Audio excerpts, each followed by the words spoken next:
Bienvenue à l'Église biblique baptiste. Je m'appelle David Smith. Nous sommes à Gatineau, Québec. Le soleil brille, il ne fait pas trop chaud, mais on est en bas quand même parce qu'il fait trop chaud en haut avec notre froid en métal. Alors, tenez dans vos Bibles en Jean chapitre 12. Jean chapitre 12. Et on va regarder d'abord le passage Jean chapitre 12, versets 27 à 35. 27 à 35 et il y a un passage supplémentaire, nombre 21, 8 et 9. Nombre 21, 8 et 9, c'est le passage supplémentaire. Et on va regarder d'autres versets au fur et à mesure. J'ai mis plusieurs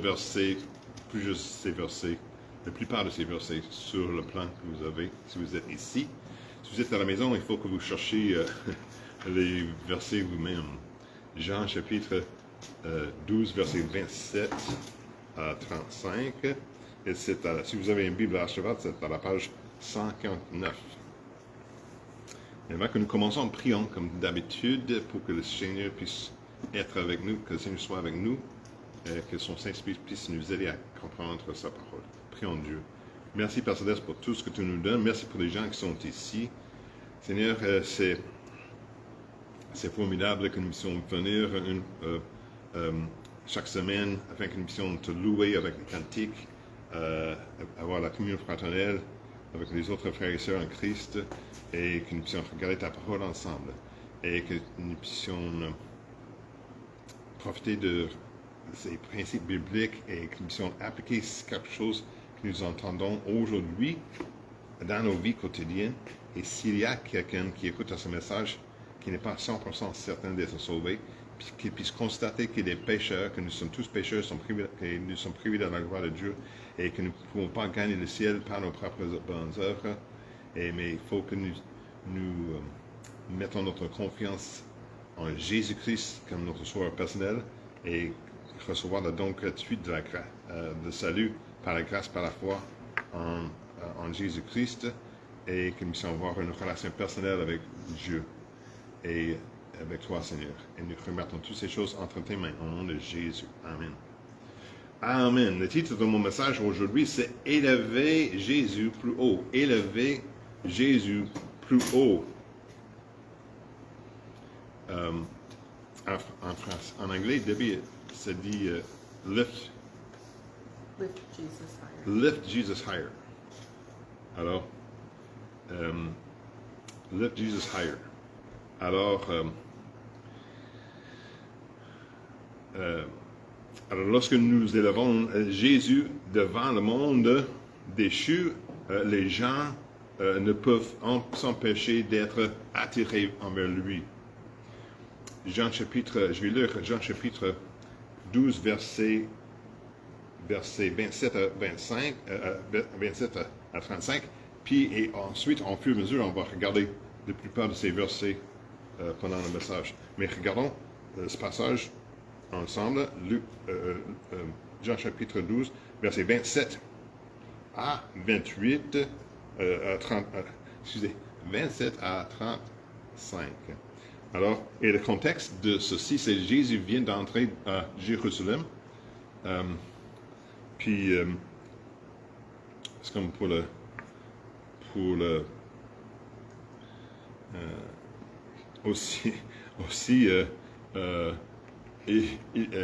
plutôt dans le passage, il a soupé avec Lazare, l'homme à qui il a ressuscité des morts.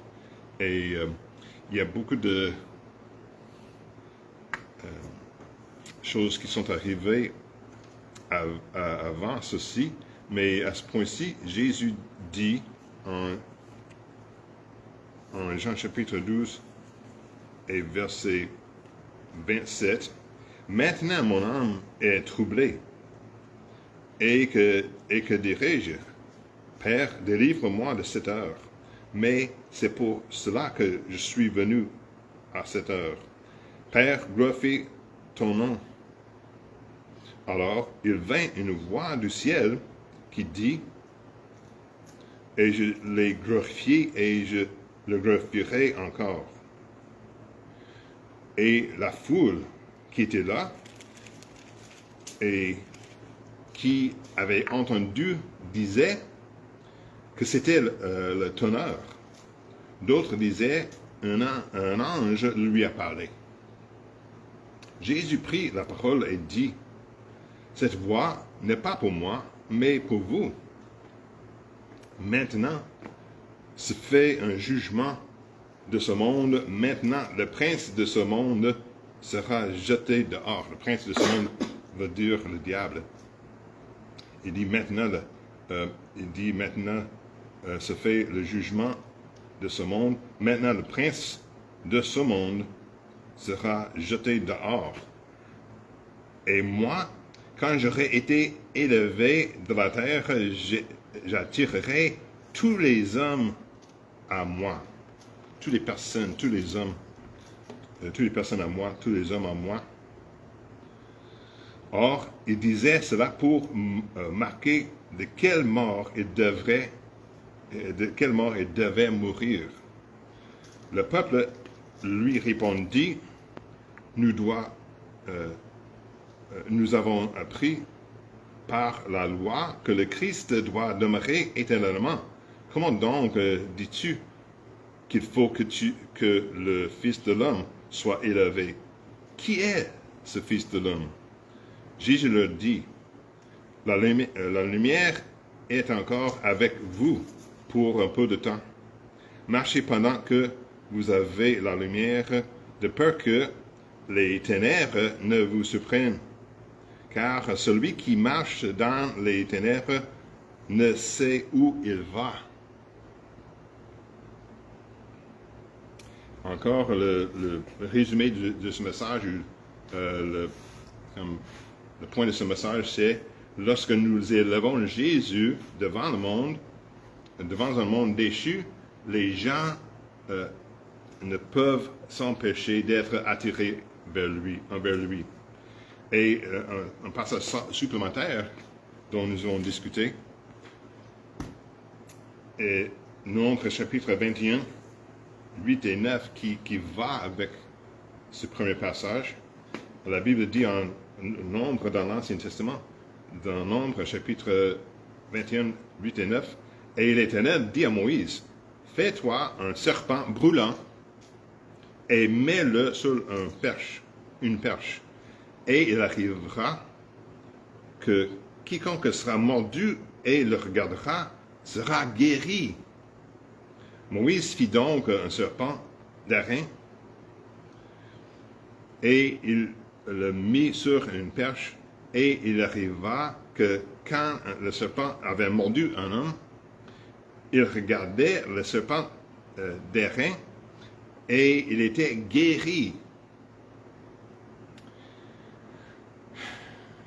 Quand nous conduisons la voiture ou quand nous sommes sur l'autobus ou conduisant sur les autoroutes, vous pouvez apercevoir un McDonald's de loin, n'est-ce pas? Ou les autres enseignes comme pour les stops pour les camions, les routiers, les relais routiers ou les stations de service Petro-Canada, parmi d'autres.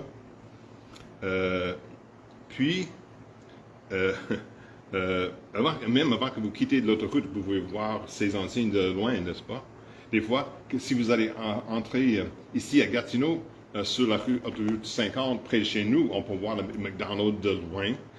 Quand nous allons à Montréal, quand nous descendons le 50 et descendons le 15, tout de suite, il y a maintenant, il y a deux stops. Il y a deux enseignes. À gauche, il y a multiples enseignes comme pour Petro-Canada, pour McDonald's, pour Tim Hortons, pour plusieurs. Et il y a un autre groupe, station d'essence et des autres restaurants de l'autre côté de l'autoroute maintenant. Alors, mais vous pouvez voir ces enseignes de loin, même avant que vous quittez l'autoroute, mais avant que vous sortiez de l'autoroute. Alors, Ces enseignes sont très hauts, plus hauts que les bâtiments environnants, et font cela pour votre clientèle. Alors, ils font ça pour vous attirer comme client. Ils font cela pour attirer, même avant que vous voyez les autres restaurants ou stations d'essence comme Tim Hortons ou Esso ou DQ. Ils veulent votre clientèle, n'est-ce pas? Nous, l'Église, devrions faire la même chose avec Jésus. Pas notre Église, pas notre programme, pas quand nous allons avoir un repas partagé, mais Jésus. Nous devons exalter Jésus parce que nous voulons que les gens fassent affaire avec Dieu. C'est notre devoir en tant que croyants, en tant que chrétiens. Le premier point du message, c'est la croix du Christ comme un jugement divin. La croix de Christ comme un jugement divin. Un homme troublé, mais une résolution ferme. Un homme troublé, mais une résolution ferme. Regardons le premier verset de notre passage, Jean chapitre 27, Jean chapitre 12, verset 27 encore. C'est dit, maintenant mon âme est troublée, et que dirai-je? Père, délivre-moi de cette heure, mais c'est pour cela que je suis venu à cette heure. L'élévation de Jésus est un ordre divin accueilli en pleine conscience avec un abandon total. Le serpent, dans l'autre passage que j'ai lu en Nombre, il y avait une image d'un serpent. Le serpent élevé en jugement et en miséricorde. Alors, comme en Nombre chapitre 21, verset 8, encore, la Bible dit, et l'Éternel dit à Moïse, fais-toi un serpent brûlant et mets-le sur une perche, et il arrivera que quiconque sera mordu et le regardera sera guéri. Le serpent d'airain devient un paradoxe de jugement et de la guérison, à la fois de jugement et à la guérison. Une préfiguration de la croix. C'est une préfiguration de la croix, de Jésus sur la croix. Alors élevé dans la souffrance pour guérir les brisés. Élevé dans la souffrance pour guérir les brisés. Et Isaïe chapitre 5, 53, verset 5, la Bible nous dit, « Mais il était meurtri pour nos péchés et frappé pour nos iniquités. Le châtiment qui nous apporte la paix est tombé sur lui, et par sa meurtrissure, nous avons la guérison. » C'est pas de Jésus. En Isaïe, au moins 700 ans avant que Jésus est descendu sur la terre. Puis aussi, ça parle de châtiment, ça parle de la crucifixion, même avant que la crucifixion a été inventée par les Romains. L'élévation du Christ incarne l'expiation substitutive et la souffrance rédemptrice. Le deuxième point, c'est l'invitation universelle de Dieu. Christ élevé pour accorder la grâce. Christ élevé pour accorder la grâce. En Jean chapitre 3, versets 14 et 15, vous connaissez par cœur peut-être Jean 3, 16, mais les deux versets avant, qui sont assez importants, Jean 3, 14 et 15, la Bible nous dit, « Et comme Moïse éleva le serpent dans le désert, de même il faut le Fils de l'homme soit élevé. » Il faut que le Fils de l'homme soit élevé. Verset 15, « Afin que quiconque croit en lui ne périsse point, mais qu'il ait la vie éternelle. » Ça ressemble beaucoup à Jean 3, 16, mais ici, Jésus a fait un lien entre ce qui est arrivé, ce que Dieu a commandé à Moïse à faire pour passionné un serpent d'airain. Puis, si les gens regardaient cela, le jugement était qu'elles allaient mourir à cause de serpents qui sont mordus par le serpent, mais ils peuvent être sauvés par la grâce en regardant le serpent élevé. Et ensuite, Jésus a fait le lien de ce passage en Nombre en disant « Et comme Moïse éleva le serpent dans le désert, de même il faut que le Fils de l'homme soit élevé, afin que quiconque croit en lui ne périsse point, mais qu'il ait la vie éternelle. » Alors, c'était une image, c'était un type, le serpent airain était un type de Christ, une préfiguration de Christ. Alors, l'élévation de Christ ouvre le salut au-delà des frontières nationales. Un sacrifice qui attire les rebelles, En Romains chapitre 8, en Romains chapitre 5, verset 8, la Bible nous dit « Mais Dieu fait éclater son amour envers nous, en ce que, lorsque nous étions encore pécheurs, Christ est mort pour nous. » L'amour manifesté sur la croix devient l'aimant de la repentance, de la malédiction à l'appel, l'inclusivité de la rédemption, Jean chapitre 12 et verset 32 dans notre passage, Jean chapitre 12 et verset 32, la Bible nous dit, Jésus a dit, « Et moi, quand j'aurai été élevé de la terre, j'attirerai tous les hommes à moi. » Tous les peuples, juifs et gentils, sont appelés à la présence guérisseuse de Christ. Répondre avant que la lumière s'éteigne. Il faut que nous répondons avant que la lumière s'éteigne. Alors, la croix illumine le jugement. Jean chapitre 12, verset 33. Jean chapitre 12, verset 33, dans notre passage, la Bible nous dit, « Or, il disait cela pour marquer de quelle mort il devrait mourir. » Son élévation est à la fois salut et avertissement. Le salut et avertissement au moment décisif de révélation. L'obscurité qui suit le rejet.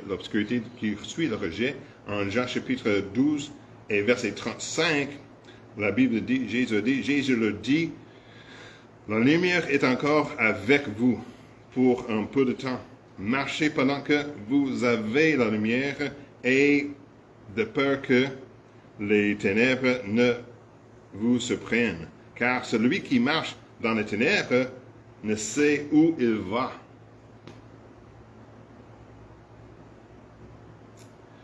Alors,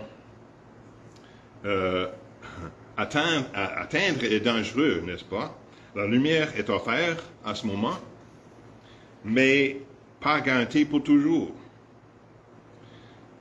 Ça peut aller avec aujourd'hui, c'est le jour de salut, on ne doit pas atteindre pour le lendemain.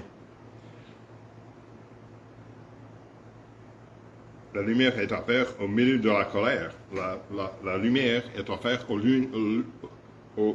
milieu de la colère. Jean chapitre 1, verset 5 nous dit, rappelez-vous Jean, au début du livre de Jean chapitre 1, l'évangile de Jean, il dit, et la lumière, c'est Jésus, et la lumière à lui dans les ténèbres, et les ténèbres ne l'ont point reçu. En anglais, la première partie dit, et and the light shineth in the darkness. Ce mot, à lui, c'est une verbe, luire, L-U-I-R-E, luire, ce qui veut dire, c'est comme un synonyme de briller. Alors, et la lumière à lui, dans les ténèbres, et les ténèbres ne l'ont point reçu. Jésus, la grâce, Jésus était la grâce, la lumière, a lu dans les ténèbres, parmi les pécheurs, et les ténèbres ne l'ont point reçu. Les gens pécheurs n'ont point reçu cette grâce que Dieu a offert. Même si le jugement tombe comme un serpent parmi Israël, dans Nombre 21:6, la grâce continue d'intervenir par le Sauveur élevé.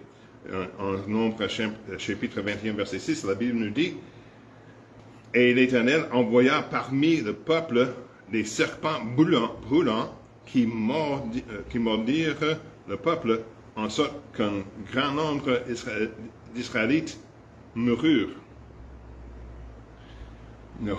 Maintenant, voici, on va essayer de faire une application et un appel à l'obéissance à tout cela. Regardez vers celui, ça veut dire Jésus, regardez vers celui qui est élevé. La croix du Christ est à la fois jugement et miséricorde. Le jugement et miséricorde.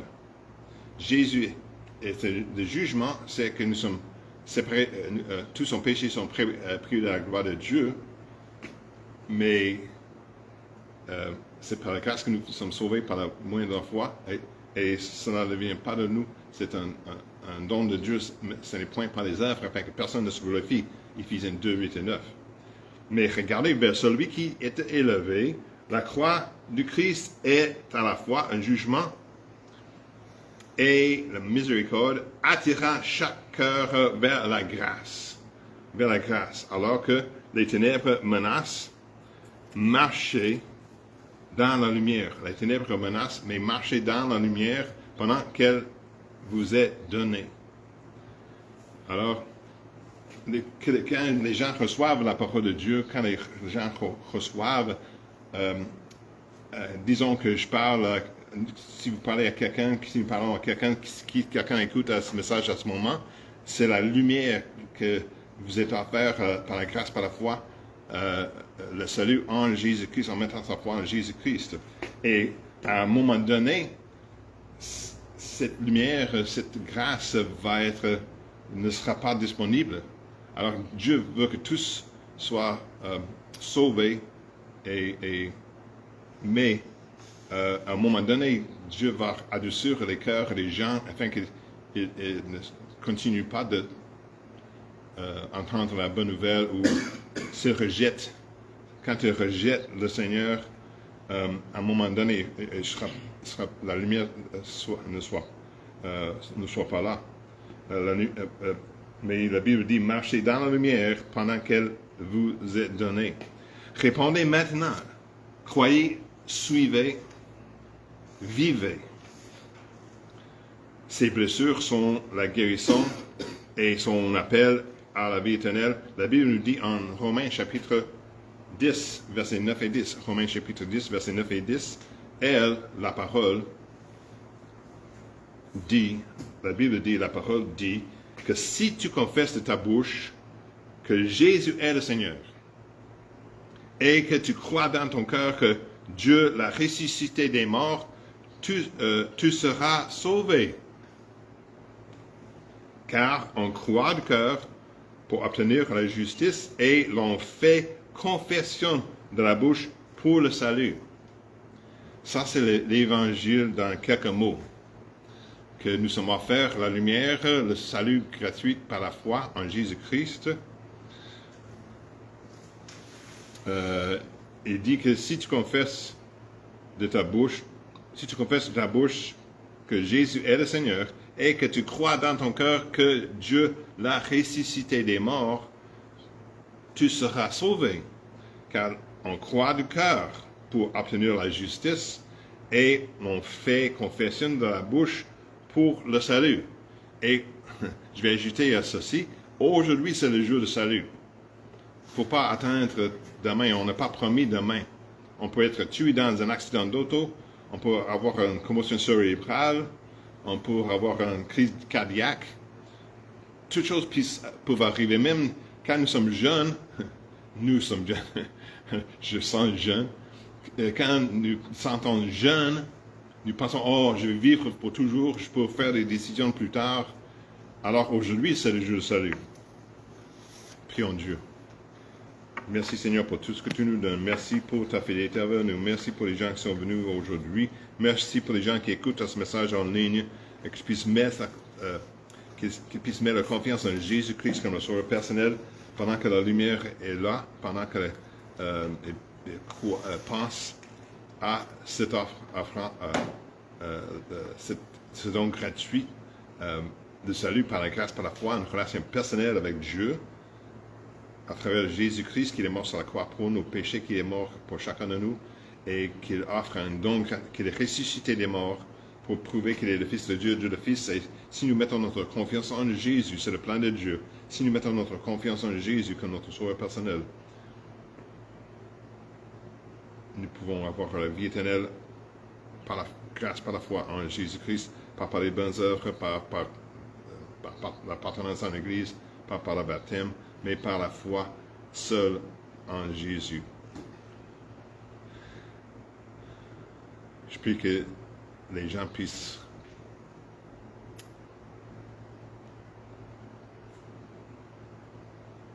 faire une action, faire une décision dès aujourd'hui et pas attendre, parce que demain peut être trop tard.